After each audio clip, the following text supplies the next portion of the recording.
Assalamualaikum warahmatullahi wabarakatuh. Nama saya Gina Salsabila. Di sini saya akan menganalisis standar komunikasi data.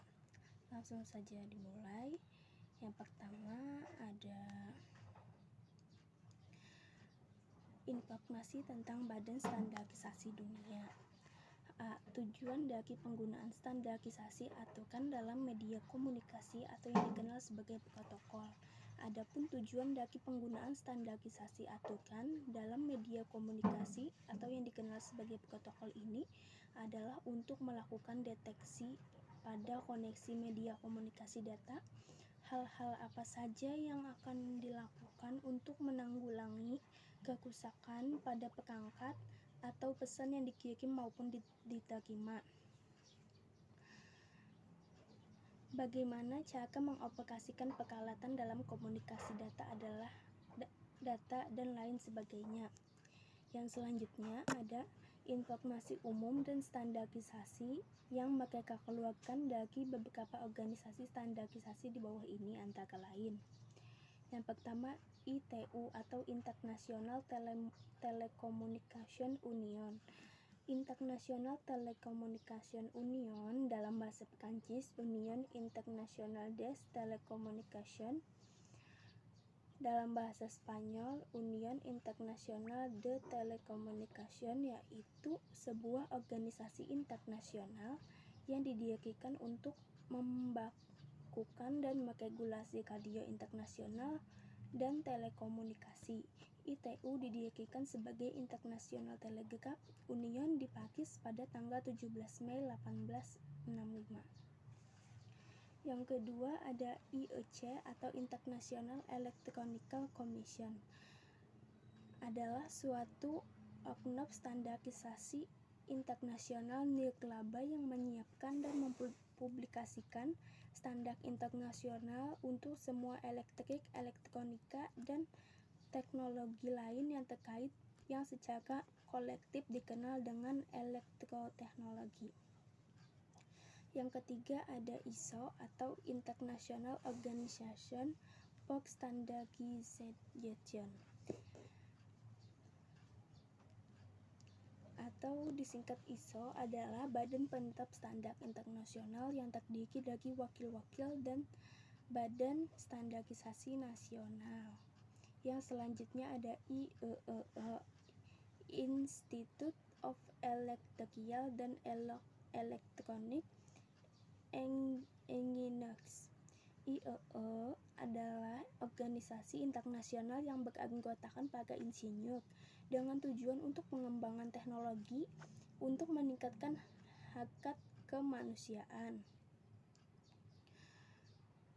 Sebelumnya, IEEE memiliki kepanjangan yang dalam Indonesia berarti Institut Insinyur Listrik dan Elektronik. Namun kini kepanjangan itu tak lagi digunakan. Selain untuk keperluan legal, sehingga organisasi ini memiliki nama resmi IEEE saja. Selanjutnya ada ANSI atau American National Standards Institute, sebuah lembaga nikbala swasta yang mengawasi pengembangan standar konsensus sukarela untuk produk jasa dalam sistem personal di Amerika Serikat. Lembaga tersebut mengawasi pembuatan, diberlakukannya, dan penggunaan ribuan norma dan pedoman yang secara langsung berdampak bisnis di hampir satu sektor.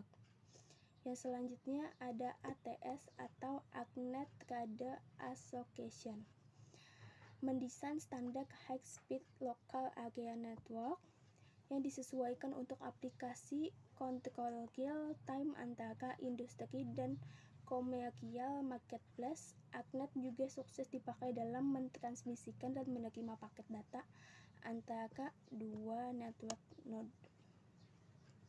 Yang selanjutnya ada CIE, International Commission on Illumination, Komisi Internasional tentang Penerangan, adalah otoritas internasional tata ruang cahaya, penerangan warna dan warna. Didirikan pada tahun 1913 sebagai penerus Commission International of Photometry yang didirikan pada tahun 1900.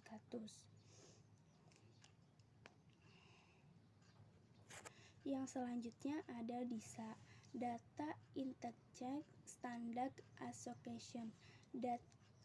Adalah organisasi yang mendukung berbagai organisasi lain sebagian besar yang bertanggung jawab untuk pembangunan standar pertukaran bisnis elektronik lintas industri. Yang selanjutnya ECA, Electronic Component Assemblies dan Material Association, dengan diakreditasi oleh ANSI. EIA memberikan program untuk industri dalam menciptakan standar dan publikasi di area teknikal major antara lain komponen elektronik, konsumer elektronik, telekomunikasi, dan keamanan internet. Yang selanjutnya ada EIA, Electronic. Sampai 1907, Electronic Industry Association adalah standar Amerika organisasi perdagangan terdiri sebagai aliansi asosiasi perdagangan untuk produsen elektronik di Amerika Serikat. Yang selanjutnya ada ECMA, Organisasi Standar Nikbala untuk Sistem Informasi dan Komunikasi. Itu memperoleh namanya saat ini pada tahun 1944 ketika Asosiasi Produsen Komputer Eropa mengubah namanya untuk mencerminkan jangkauan dan aktivitas global organisasi. Yang selanjutnya ada ETSI, European Telecommunication Standard Institute, atau adalah organisasi standarisasi independen Nikbala di bidang informasi dan komunikasi. ETSI mendukung pengembangan pengujian standar teknik global, sistem aplikasi, dan layanan yang mendukung TIC. Yang selanjutnya ada FCC, Federal Communication Commission, lembaga independen dari pemerintah Amerika Serikat, dibuat oleh undang-undang yang kongresional dan mayoritas komisaris yang ditunjuk oleh presiden saat ini. Selanjutnya ada IETF, adalah organisasi standar terbuka yang mengembangkan dan mempromosikan standar internet sukarela, khususnya standar yang terdiri dari paket protokol internet. Yang selanjutnya ada INCITS, International Committee for Information Technology Standards, Komite Internasional untuk Standar Teknologi Komunikasi, adalah organisasi pengembangan standar terakreditasi ANSI yang terdiri dari pengembangan teknologi informasi. Selanjutnya ada ITI, Informasi Teknologi Industri Council. Dewan Industri Teknologi Informasi adalah asosiasi perdagangan yang berbasis di Washington. Yang selanjutnya ada TIA, Telecommunication Industry Association, suatu organisasi terpisah yang diakui oleh ANSI dan bekerja dengan Asosiasi Industri Elektronika. Yang terakhir ada CEN atau CENOLEC, European Committee of Electronical Standardization, Eropa, Komite for Standardization, Badan Standarisasi Teknologi Informasi. Setelah itu yang B ada cari informasi 7 buah layak OSI, fungsi utama masing-masing 7 lapisan layak, contoh protokol, kegunaan protokol, dan ke-7 lapisan layak di bawah ini. Yang pertama ada fisikal atau lapisan layak atau fisikal, berkaitan dengan transmisi bit antara sistem yang berdekatan. Fungsinya bersinggungan dengan transmisi perangkat kertas, karakteristik konektor fisikal, dan tingkat tegangan untuk encoding nilai biner. Receptors yang bertanggung jawab untuk membaca dan regeneration proses beroperasi pada lapisan layak ini. Beberapa standar lapisan atau layak fisikal yang terkenal termasuk XS232 dan penggantinya XS449. Selanjutnya ada data link. Lapisan data link membagikan transmisi Data bingkai yang tak percaya antara lain not yang berdekatan dibangun atas layanan transmisi bit mentah yang tidak terpercayakan dan disediakan oleh lapisan layak atau fisikal. Fungsinya sebagai pengoreksi kesalahan menentukan bagaimana setiap bit data dikelompokkan ke dalam frame. Penyelamatan perangkat kerkas menentukan bagaimana sebuah perangkat kerkas dapat beroperasi dan terdapat dua level lapisan data link layak ini. Yang selanjutnya ada network. Network berarti jaringan. Dalam hal ini, network layak untuk bertugas membagikan jalur sebagai fasilitas bagi proses pertukaran informasi antara dua jaringan berbeda.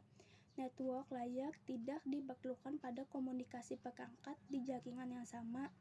Network layak mencari jalur komunikasi terbaik antar jaringan atau routing. Transport layak berperan sebagai penanggung jawab kiriman pesan antara dua perangkat, mengambil data dari layak sebelumnya dan meneruskan ke lapisan berikutnya sekaligus memastikan bahwa data tersimpan dengan baik.